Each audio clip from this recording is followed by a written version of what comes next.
Hello everyone and welcome to Camp Felix. My name is Jane Fader-Siegel and I'm the Program Director of Camp Felix. In this video, I'm going to walk you through the process of filling out a camper application online. Each camper has to have the online application 100% completed in order to be registered for camp. The best way to fill out this application is for the parent or guardian to sit down with their case planner and work on it together. If the case planner is not available, please contact me and I can arrange for someone else to assist. You will need access to a computer or a tablet or smartphone in order to fill out the application. You will also need a printer in order to print out the doctor forms that the doctor has to complete.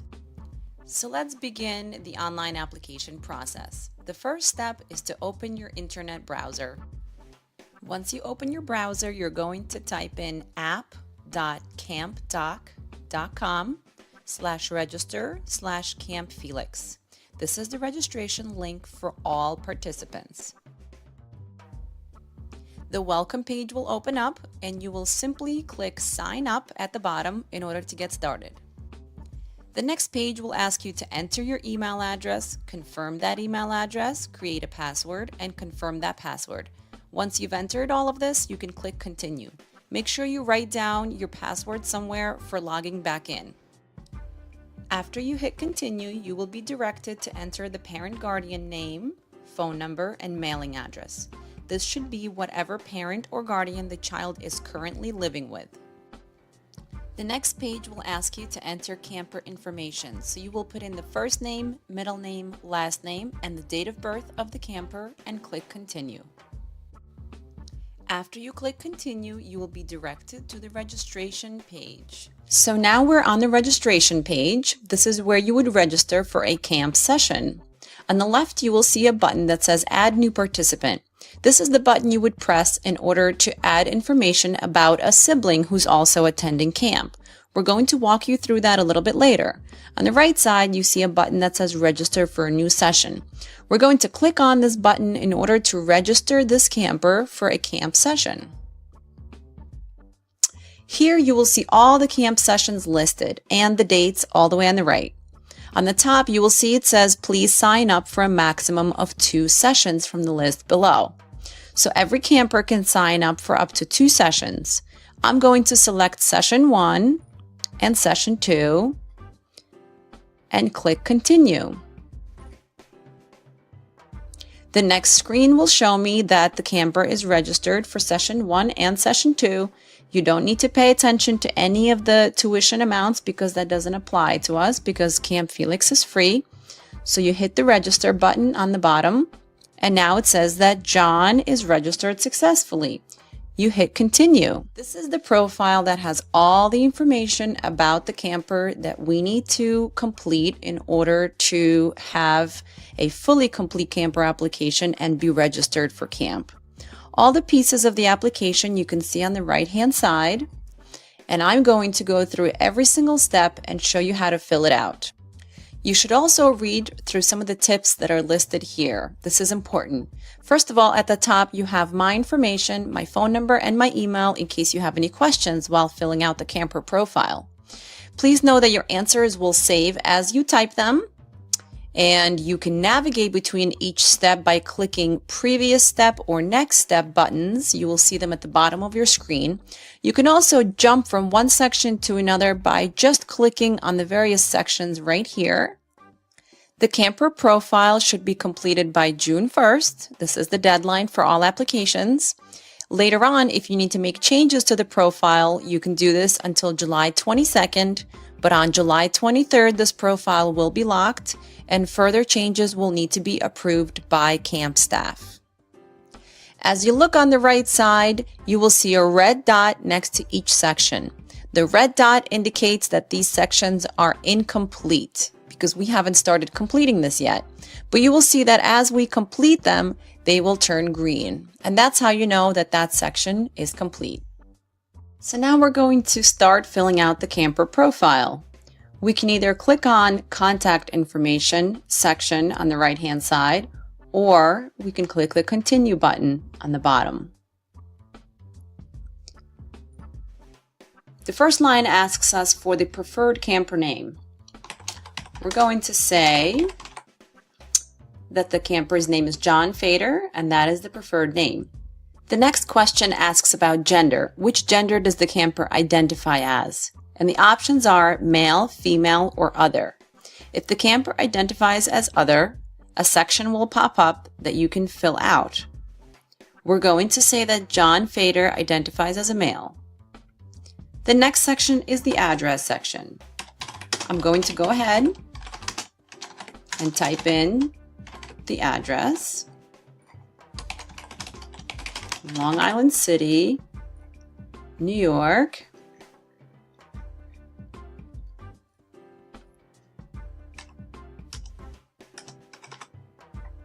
Will the camper be moving to a different home before camp starts? Yes or no? This is a common question for especially children who are in foster care. So if they're going to be moving to another home before camp starts, you would hit yes. And a question will pop up here asking to provide additional information. Here, we just want to know when approximately the camper will be moving. Now we're going to say no, John is not moving to another address before camp starts. The next question asks about siblings. Does John have a sibling attending Camp Felix? We're going to say yes. The sibling's name is Michael. Parent guardian information. Please fill in contact information for the parent guardian with whom the child currently lives. So I'm going to put down my information. I'm going to say that I am the parent of John Fader. My name is Jane Fader Siegel. My relationship to John is biological parent. I am going to say that I'm his biological mother. The options here are also to put foster parent or adoptive parent. I'm going to put my cell phone number. And I'm also going to put my work number. It's really important for us to have as many phone numbers as possible for parents so that we can reach them easily. I'm going to type in my email address. And down here, we ask about a second parent or guardian. This could be someone else residing in the home. If there is no second parent, you can just skip this section and move on to the next step. I'm going to go ahead and fill it out and say that there is a second parent. I'm going to say John has a father named Bill Fader, and that's another biological parent, and the cell phone number is, and the work phone number is, and it will tell you if the phone number is wrong, if it's missing a digit, so that you can fix it. The email address,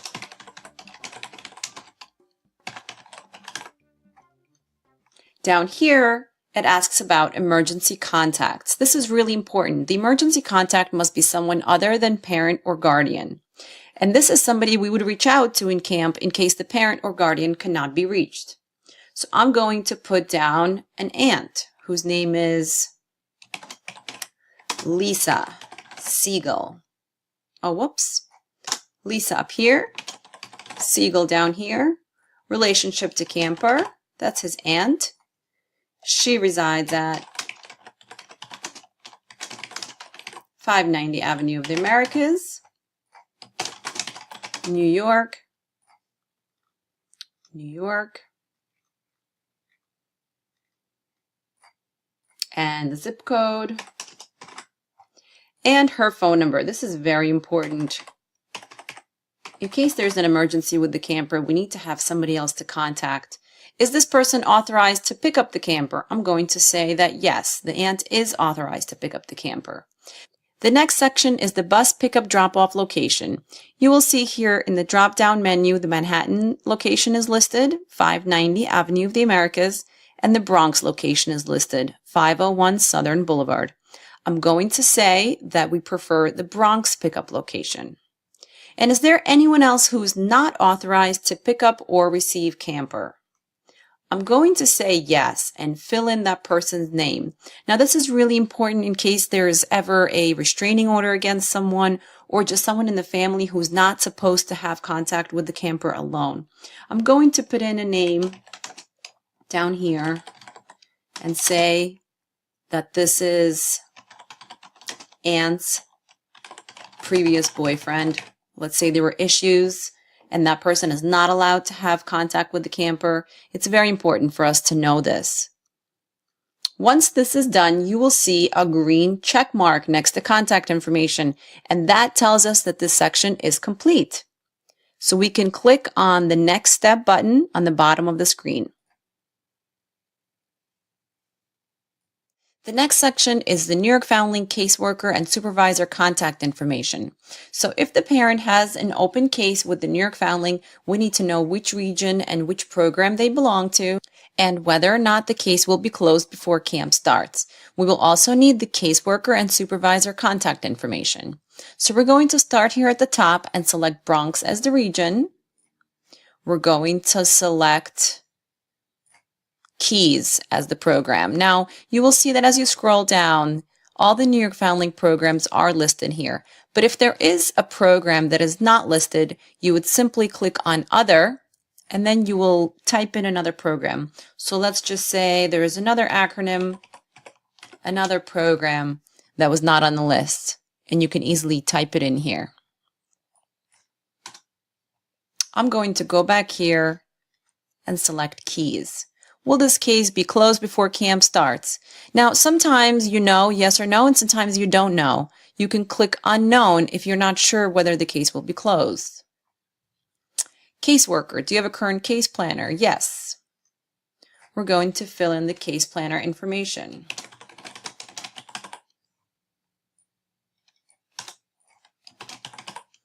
First name here, last name here, phone number, cell phone number,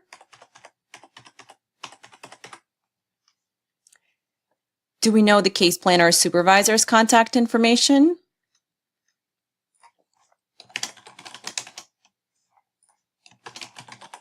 For the sake of this application, since it's not a real application, I'm just typing in the same information I did before. But this is where you would enter the supervisor's contact information. Now, once everything is filled in, again, you will see a green check mark next to this section, and that means that everything is complete and we can go on to the next step.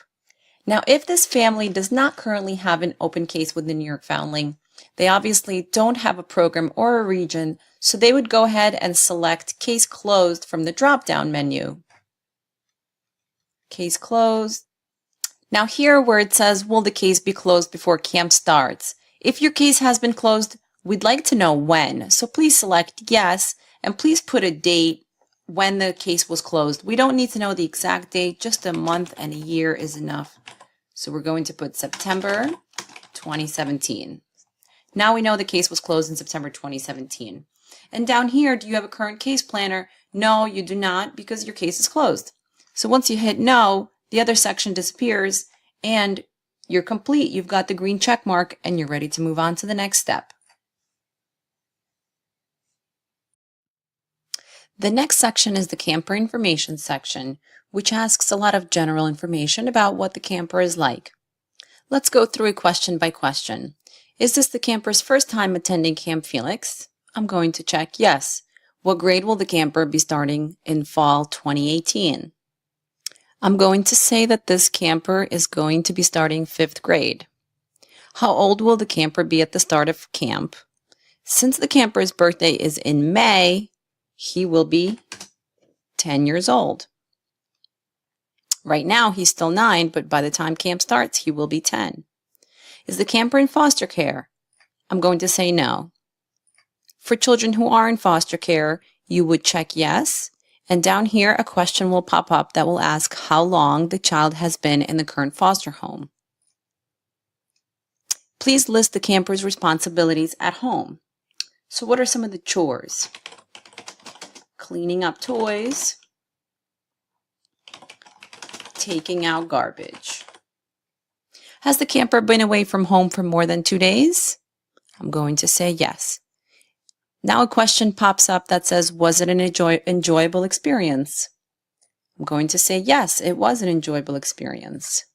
If you click no, it will ask you to please specify. So for example, you can write in something like was homesick or had issues being away from home. Camper interests, favorite hobbies and activities.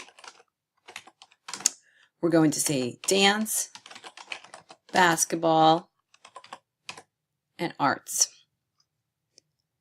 Next, we go on to the camper description. How would you describe your camper? Sensitive, yes or no? Makes friends easily, yes or no? Is moody? I'm going to say no. Easygoing? Yes. Shy? Yes.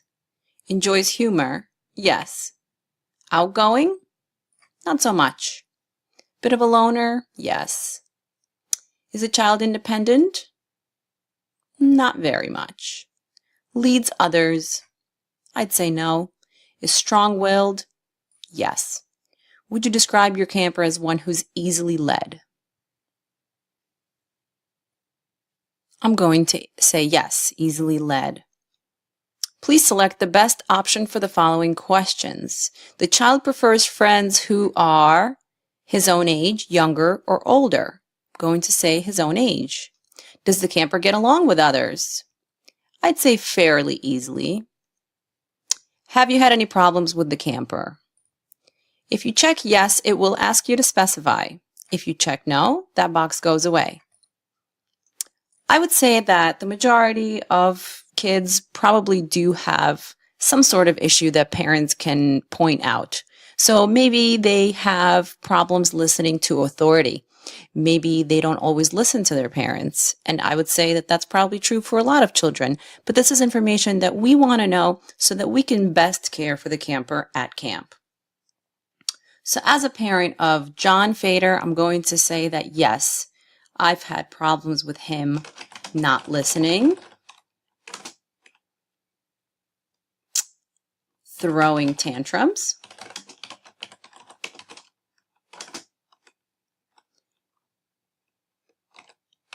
does not open up easily,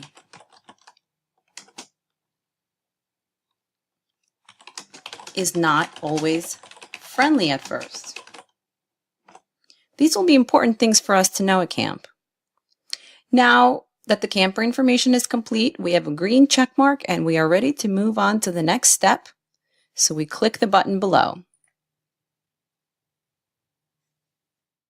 The next section is the camper medical information. This is where the parent or guardian will fill out all the medical information that we need to know about the camper.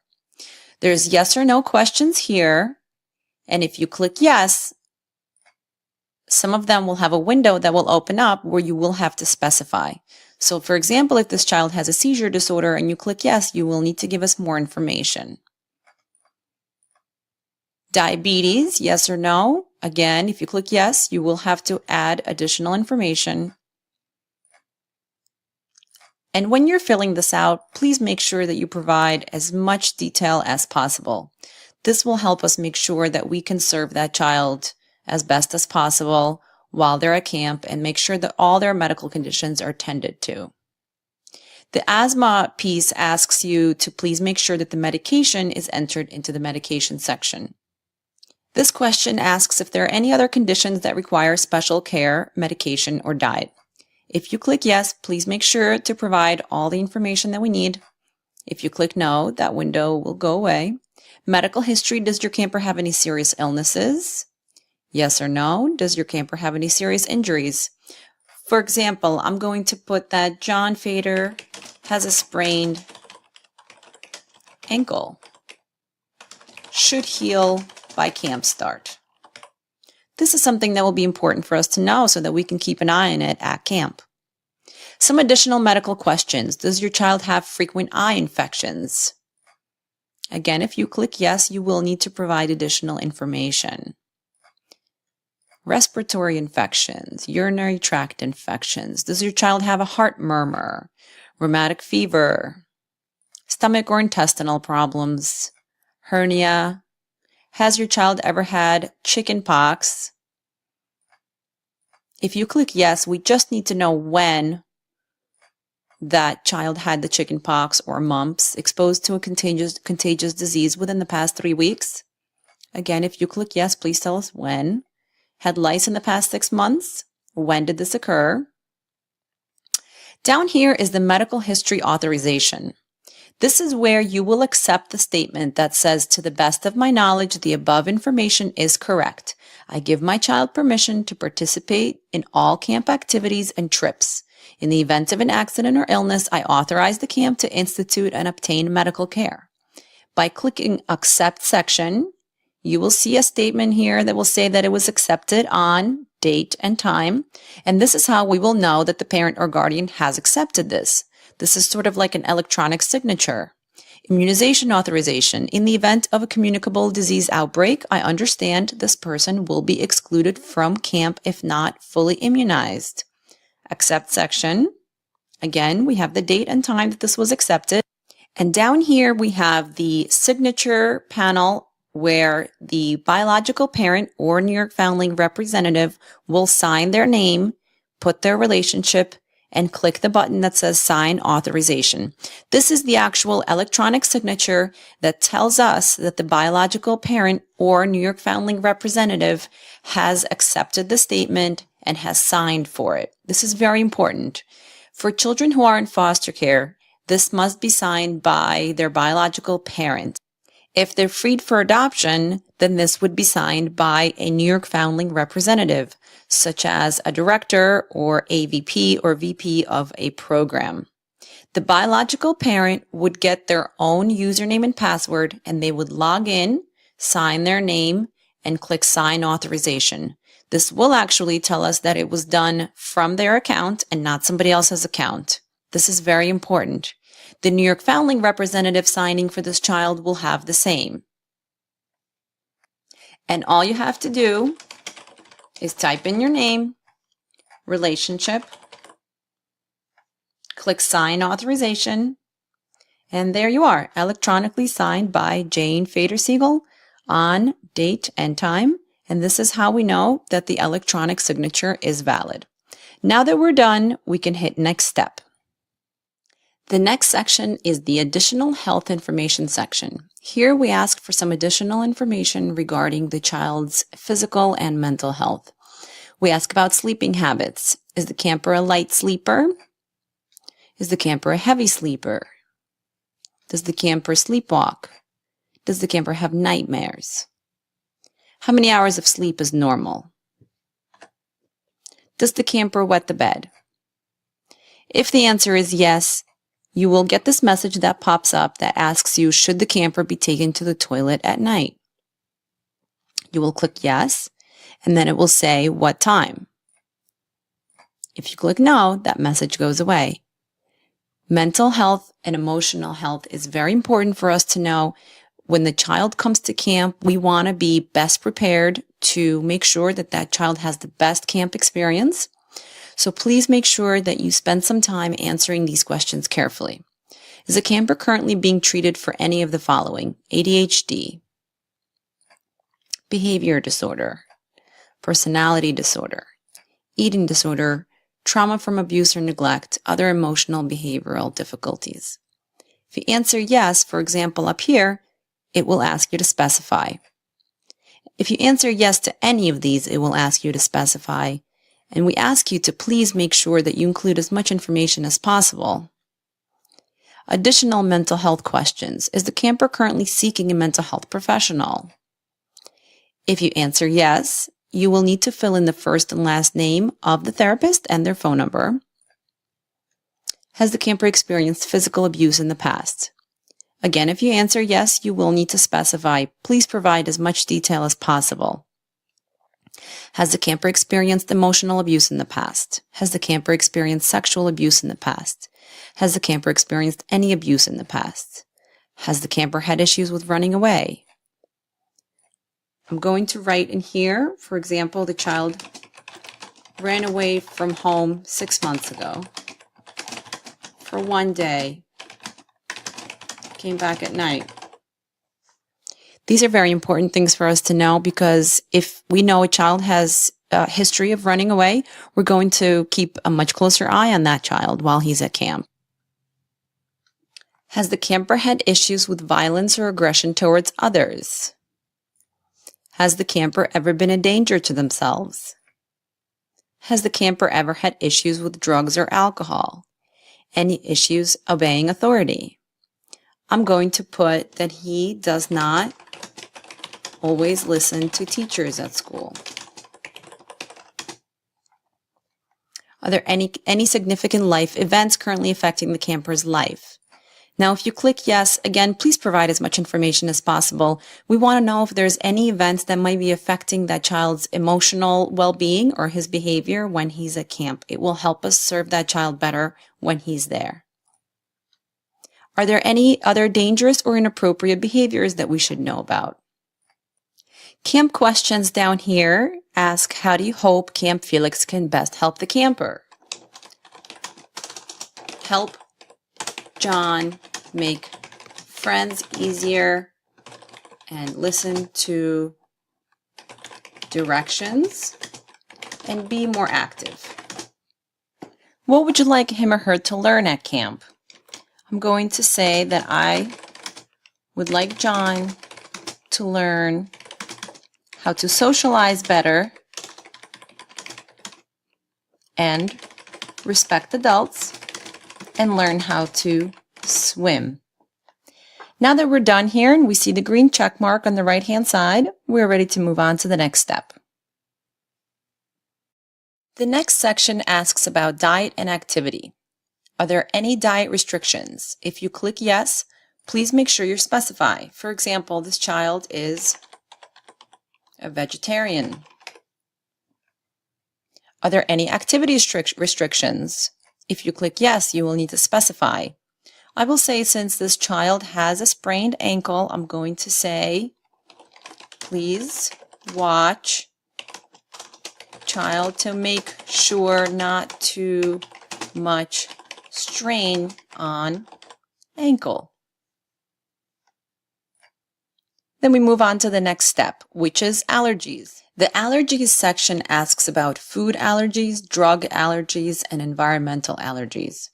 If you answer no to all of them, this becomes very easy. You can just move on.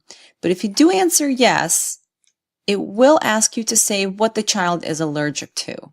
So for example, let's say this child is allergic to peanuts. You will need to indicate what reaction he will have if he has peanuts. So for example, hives and itching. You can choose as many reactions as you need to. And if you don't see what you need to put in listed in the drop-down menu, you can also type it in. For example, sore throat. Down here, it asks you if there's a risk for anaphylaxis. We're going to say that yes. Will John be bringing an EpiPen to Camp Felix? Yes. Save allergy.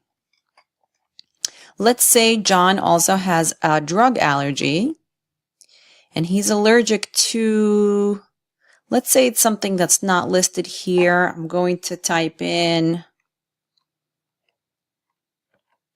calamine lotion. I'm not even sure if that's how you spell it, but just for an example, we're going to leave that in there. The reaction is itching and a rash. Let's say also the reaction is redness and it's not listed there. I'm going to type in redness. Risk of anaphylaxis, no. Save allergy. Now you can put in as many allergies as you need to. For example, here's the peanut allergy. Now if he has another food allergy, you just hit add food allergy and then you put in whichever other food the child's allergic to. It could be lactose or it could be other nuts or seafood, or again, it could be something that's not listed here. For example, tomatoes. Reaction. swollen lips. Risk of anaphylaxis? No. Save allergy. Now, this is very important because in this section, we will be able to generate a list of all the allergies of all of our campers, and every single person who works with that camper will have this list to make sure that we keep an eye on these allergies and make sure that this child doesn't eat anything they're not supposed to eat and doesn't have any medications that they're not supposed to have. Does the child have environmental allergies? Let's say he's allergic to seasonal allergies, or we can say insects or mold, and the reaction is a cough. Risk of anaphylaxis? No. Save allergy. Now that we're done, we've put in all the food allergies, the medication allergy, the environmental allergy. We can click next step and move on to the next step. Does your child take medication? This is a simple yes or no question. If you click no, you can move on to the next step. If you click yes, will your child be taking medications while at camp? Yes. Why does your child take medication? I'm going to say for allergies. Next step. The next step actually does not have to be filled out. On the top, you will see it says this step is locked. Medications staff. Parent guardian does not need to complete this. It will be completed by camp staff upon receipt of doctor forms. So we're going to complete the medication section based on what the doctor writes in on the medical forms. So you can go ahead and move past this section and click next step. In the next section, you will be asked to please upload a copy or a photo of the child's immunization records. You can either drag the file into this red box right here, or if you click on the box, your files will open up. You will search for it. Here is my immunization records for John. Click open. And there we go. The file is in here. Now you're all done, and you click next step. The next section is the insurance section. This asks if the participant has health insurance or Medicaid. Now, every Camp Felix participant must have either health insurance or Medicaid. So you would click yes, and then you would upload a copy of the child's health insurance card. We will need a copy of the front and the back of the card. It can be a photo. And again, you would click on this window. Your files will open up. Here's my insurance card for John. I click open, and here it is. So now we're all done, and we click next step. The next step asks about healthcare providers. So we just need the name and the phone number of the primary care provider and the child's dentist. The child's dentist, as you can see, is not outlined in red, which means it's not mandatory, but we would prefer to have this information. The primary care provider is a mandatory field, so we do have to fill this out. And I'm going to fill out that we have Dr. Doolittle, and his phone number is, here we go, all done, and we click next step. Now the next section is the medical evaluation form. This is the form that the doctor needs to fill out when the child gets his or her physical, and the forms can be downloaded right here where it says download template. You would click on that button. Open up the file, and here it is. This is the medical evaluation. This is what it looks like. Page 1, completed by the doctor. Page 2, completed by the doctor. The doctor has to make sure that every single section is completed, including this section here for the over-the-counter medication. Yes or no must be circled for every single question. Down here is where the doctor will sign. The parent does not have to sign this, only the doctor. Page 3 is the update to health form. This is the form that parents can hold on to and submit later if there is any changes to the child's medical history between the time that the application is submitted and the time that camp starts. Once these forms are completed by the doctor, they can be uploaded right back into our camper profile. Again, you would click in the red box, find the file that you're looking for. This can be a photocopy or a photo. Here's my medical form for John. I click open. I wait until the files upload. Here they are. All done. I click Next Step. The next section is the income eligibility form. Is the camper in foster care? If you click yes, you will simply move on to the next step and you don't have to do anything. But if the child is not in foster care, you will be asked to please download, print, and complete the income eligibility form. Now, this is a form that we need in order to apply for the free lunch program with the Department of Education. Unfortunately, this is another form that has to be filled out in paper format. So you would click Download Template, open up the form. You will see that the first page says Information Only. This is the page that gives you instructions on how to fill out the next page, which is the actual form that we need. Now here you will put the child's first name and last name, and if the family receives any kind of public assistance like food stamps or TANF, this is where their case number would go.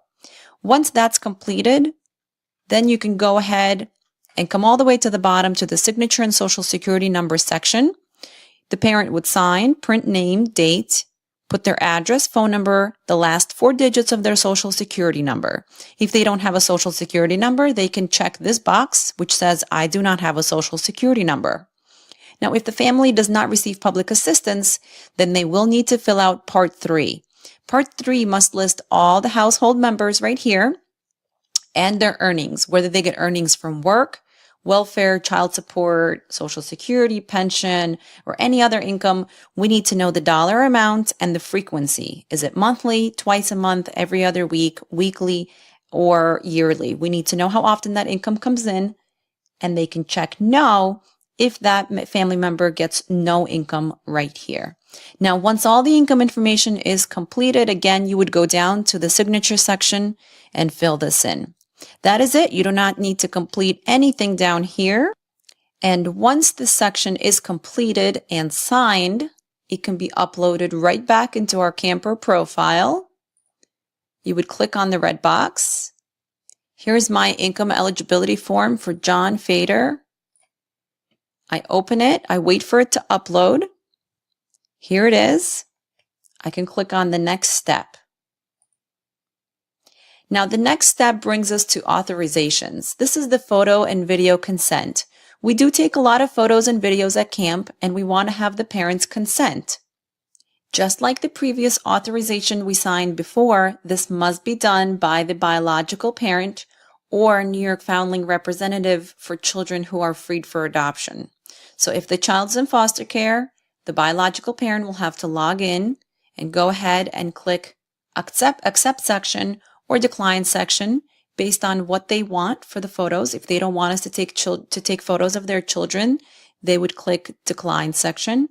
But if they're okay with us taking photos and videos, they would click Accept section. I'm going to click Accept for my child, and I'm going to type in my name, sign authorization. There we go, electronically signed.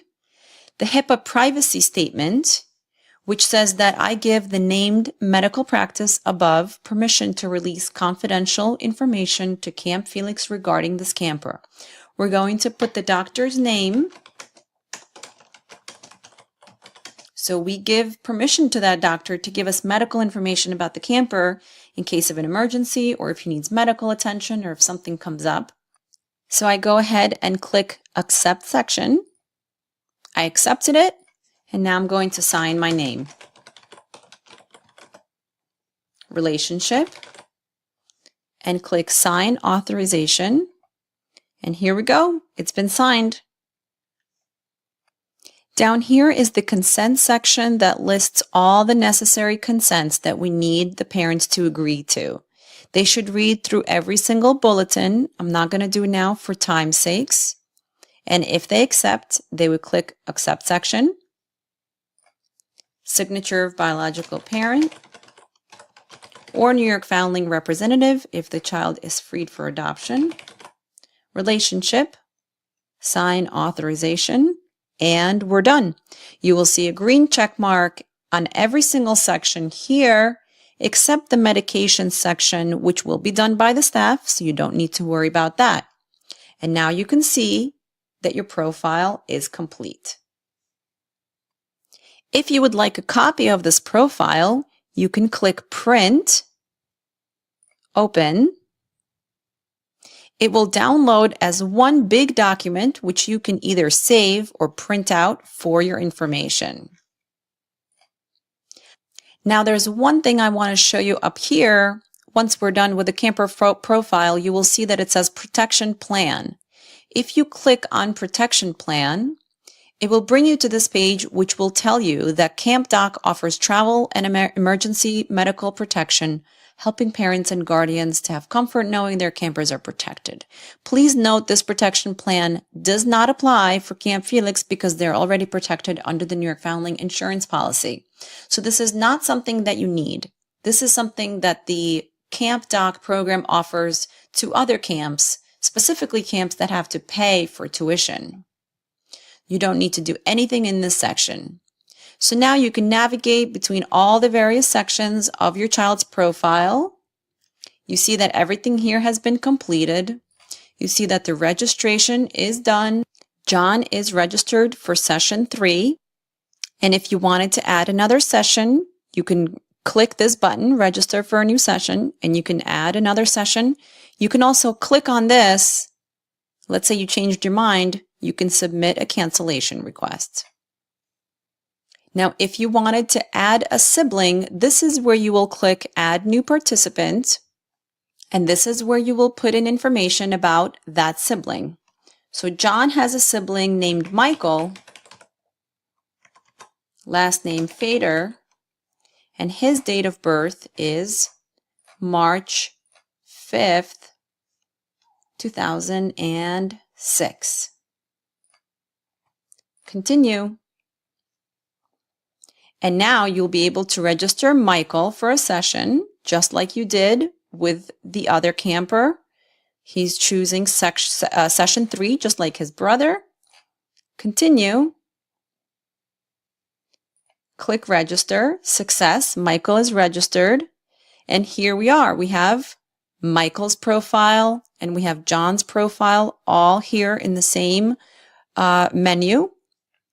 You will go ahead and go through all the steps of filling out the siblings profile, just like we did with the other camper before. And when everything is completed, you will see everything will have a green check mark next to it. So you have Michael's profile here, John's profile here, and you can add as many participants as you need to. So now I'm going to walk you through how to give access to other users, such as other parents, for example, bio parents, case planners, and other New York Foundling staff who need to go into the camper's profile and sign an authorization or put in some other information. In the camper's profile, you see a button that says Manage Users. You would click on that button and you will see who's authorized to access the camper's profile. So right now, it's just me, I'm the parent. I can add any other person that I want. So for example, I want to add the case planner.